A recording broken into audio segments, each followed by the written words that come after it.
Las 10 de la noche y es la hora de opinar. Hoy le presentaremos una interesante entrevista con el vicerrector de la Universidad de Oxford, el destacado académico Nicholas Rawlins, sobre la educación superior en general y la forma en que Oxford ha evolucionado y enfrentado una serie de retos a lo largo de más de 900 años de historia. Luego, pasaremos al tema que estamos debatiendo esta semana. ¿Qué decir de la fuga por segunda vez de Joaquín El Chapo Guzmán de una prisión de alta seguridad? Quédese aquí en FOROtv, que ya comenzó la hora de opinar.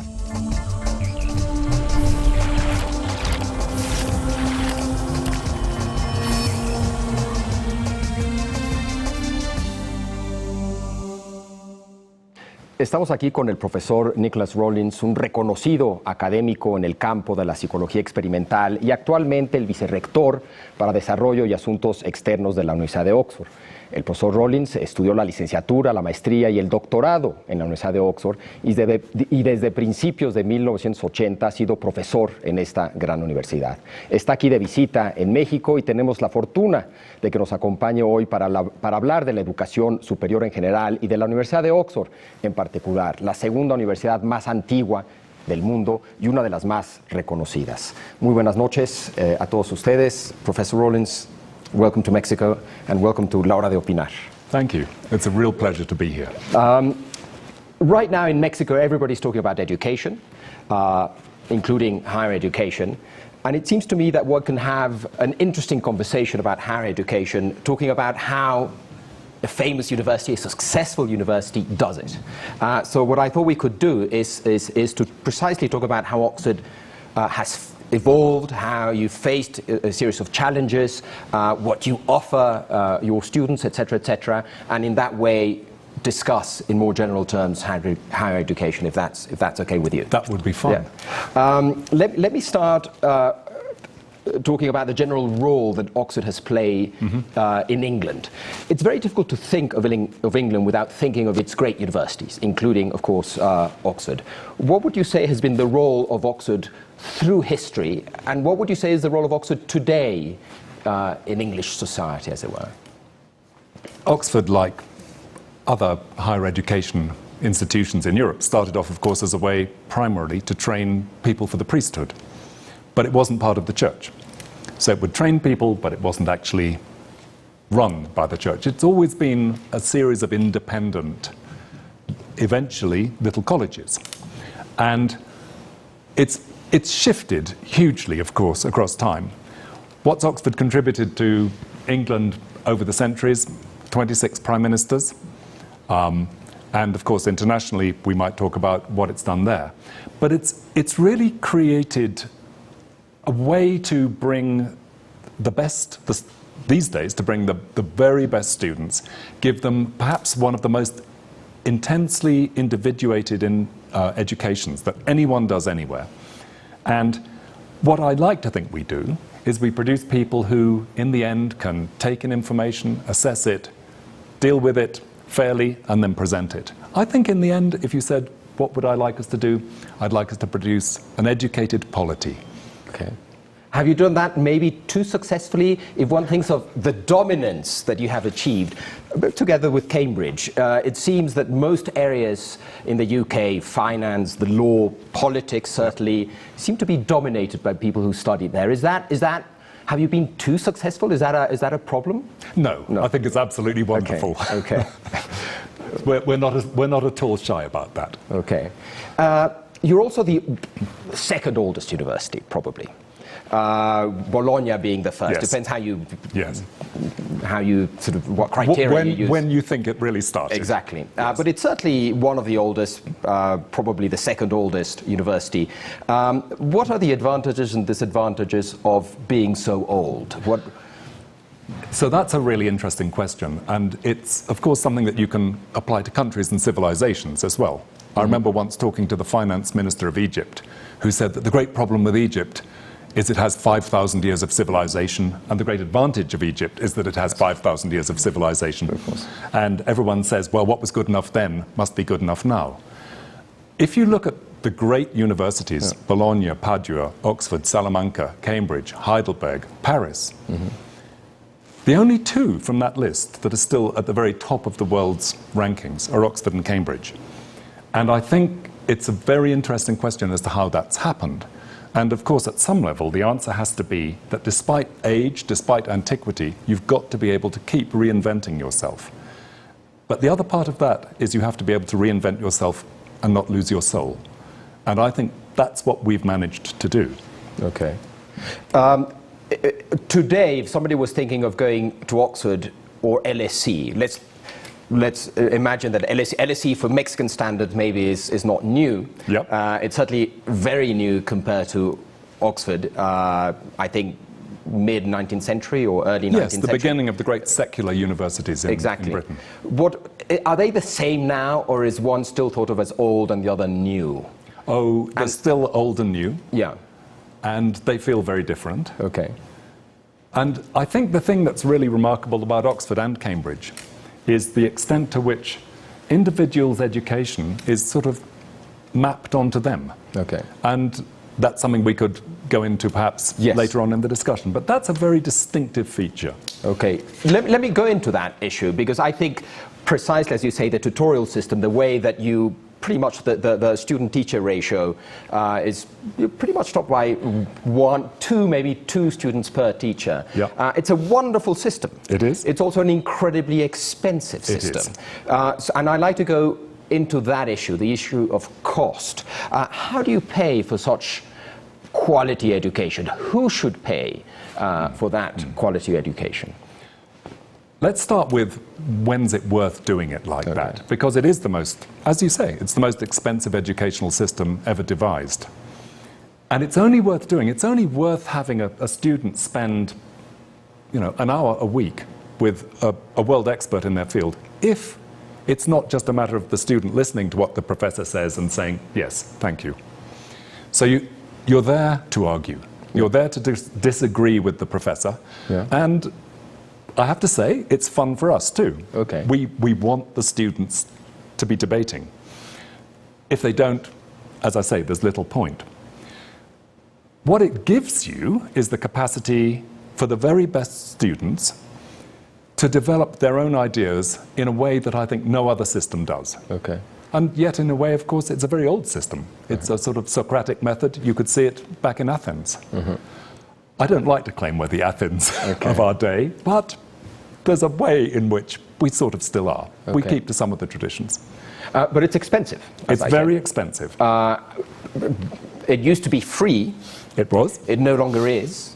It's still subsidized. What are the issues around, should it be free, should it be subsidized, who should subsidize it, who it should be free for? Yes. So because that has changed over the years as well. It has. And we've taken a very different route from the Ivy League universities, who charge very, very high fees to those who can afford it, and use those very high fees to help pay for the education of people who can't afford it, which is a fair recycling of wealth system. Yeah. In Oxford, we can't charge very high fees, so we make up the difference between what the fee brings in and what it costs through our endowments. Okay. And basically, that's how we do it. Okay. So the colleges and the university between them, very important role for the colleges there, make up that difference. Not the government? Not the government. Okay. Okay. Let me link this issue of high-quality education that is expensive with the debate between elite and mass education. Yes. It seems to me that, historically at least, the UK adopted an elite strategy. That is, pick out the 2-3 brightest kids and give them an incredibly high-level, wonderful education. Yeah. In the US, it seems to me that they try to go for let's educate the largest number of people we can. I realize it has changed in the UK. It's no longer as elite as it used to be. It's still more elite than it is in the US. Everybody goes to university in the US.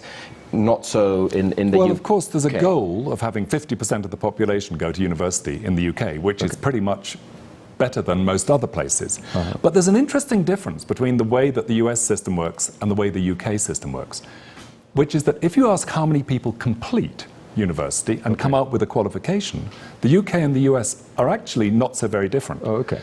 So here's one of the very special things about Oxford and Cambridge, and that individual attention. The dropout rate is almost unmeasurably small. Okay. 98% of people or more who start finish. as you go down through wider and wider mass education systems, the dropout rate gets much higher. Okay. So in some respects, it's a less expensive system than you might think, because once you start with someone, you take them through and they finish. Okay. Whereas, of course, in other systems, you invest a great deal and then people walk. Okay, you could argue it's very difficult to get in, very easy to get out. Whereas in Mexico, for example, people argued it's too easy to get in, and that makes it more difficult for a lot of people to finish. Yes. But let me ask you about that. Is university for everybody? Should everybody go to university? I tend to think not. Okay. And I think not for several reasons. One of the things that I have always been rather sad about in Britain, actually, is the tendency to lose places that teach true craftsmanship.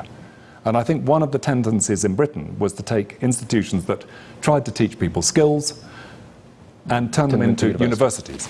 And why do I think that's a bad idea? I think it's a bad idea because it undervalues the importance of skills. Okay. When you say only having a skill isn't as good as having gone to university, I think you're making a statement that's fundamentally wrong. Yeah, they built cathedrals. They did, and really rather good ones. Yeah. Well, let me talk about skills and what a lot of people think are obsolete subjects. Yes, a great speciality of ours. I was going to say, a lot of people here in Mexico, when they think about university, they said, yes, we need more engineers, we need more doctors, hard sciences, useful stuff. Yes. Yet Oxford is particularly famous, probably its most famous degrees in Latin and Greek. And my question would be, should Oxford stop teaching Latin and Greek, or should we here in Mexico start teaching Latin and Greek? In some respects, I think Latin and Greek are themselves also a means to an end. Okay. They teach you to think, teach you to be clear, and in the final analysis, what I think we try to do at Oxford is actually to teach people how to think and how to think for themselves. And it almost doesn't matter what the degree was. Okay. Now, of course, for a professional qualification, one would be a little anxious if the person slicing your brain open had spent all their time doing... Well, classics is still a way to get into medical school in Switzerland. Okay. But then there's a very fierce first year of science, okay, a crash course in science. But I think for us, we really value the analytic tradition. We really value the training to think. And that's really where we try to go. I often get visitors from China asking actually about how do you deliver an elite education? And I tend to say to them, well, is that what the Chinese system really wants? To which the answer is no. Of course, for most people, we just want to train them, to tell them how to do things and get them to practice it. But we realize we need a stratum that knows how to think independently for itself. Okay. And that's why we've come to ask you. Okay. And so for me, my catchphrase would be the Confucian tradition in education of being told what's true, assimilating it, and then doing it is wonderful, but not enough for everybody. We provide the Socratic icing on the Confucian cake. Okay, that sounds like a good recipe. Let me talk about the private sector, because one of the reasons maybe universities are producing engineers and people who can do things is because the private sector is becoming more and more involved with universities and want workers who can do things. Yes. What is the role, what should be the role of the private sector, and how has Oxford, in its almost 1,000-year history, how has it coped with the appearance of a private sector that is very present in universities? So I wouldn't want anyone to get the impression that Oxford only does detached subjects. Oxford actually, I think, has produced more spin-out companies than any other university in the UK. And our intellectual property company, ISIS, I know, for example, has advised on how you do this sort of thing in Mexico as well. Okay. So we're very strong in the sciences as well as in the arts and humanities. And to get down to really practical stuff, our medical school has been ranked first in the world 4 years in a row. Okay.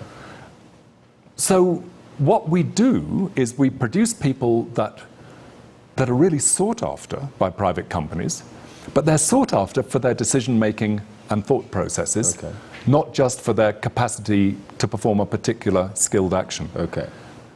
I think when you get one of our students, you get people who are pretty all-purpose. Okay. Which is why some of them end up as politicians who regard themselves as totally all-purpose. Of course. Let me talk about another issue that is sort of being talked about here in Mexico a lot, and it has to do with assessment of teachers. We're in the middle of an education reform here in Mexico, and one of the more controversial issues has been precisely exams, tests for teachers in order to assess their performance, etc. I know at university that has also changed dramatically over the last, say, 100 years or whatever. Now more and more professors are being evaluated by the university. How has Oxford handled that, and what are your views on applying tests to teachers and professors? So Oxford doesn't have, if you like, a ratification system, but it does have, of course, a lot of training for its incoming lecturers and professors, and the government in the UK, or the Higher Education Authority, assesses teaching quality in universities. These days, Oxford now does most of that internally. The government likes to devolve some of those things. So we've got a pretty rigorous way of looking at the quality of what happens. Okay. And we get a huge amount of student feedback on this. Okay. And partly because the contact between students and tutors is so close and intense, you can really get a lot of feedback if the students are prepared to talk to you about it. So that's rather our system. It's one of, if you like, evolutionary change, assessment, comment, criticism. Therefore, what do we do next? Okay. Okay. Sounds. It's evolved, and it's not a form-filling exercise. Okay. And I think probably is the stronger for not just being form-filling, but it's taken extremely seriously by the university. Okay, and also probably can be done given the small size of the university, right? Exactly. It's also yeah.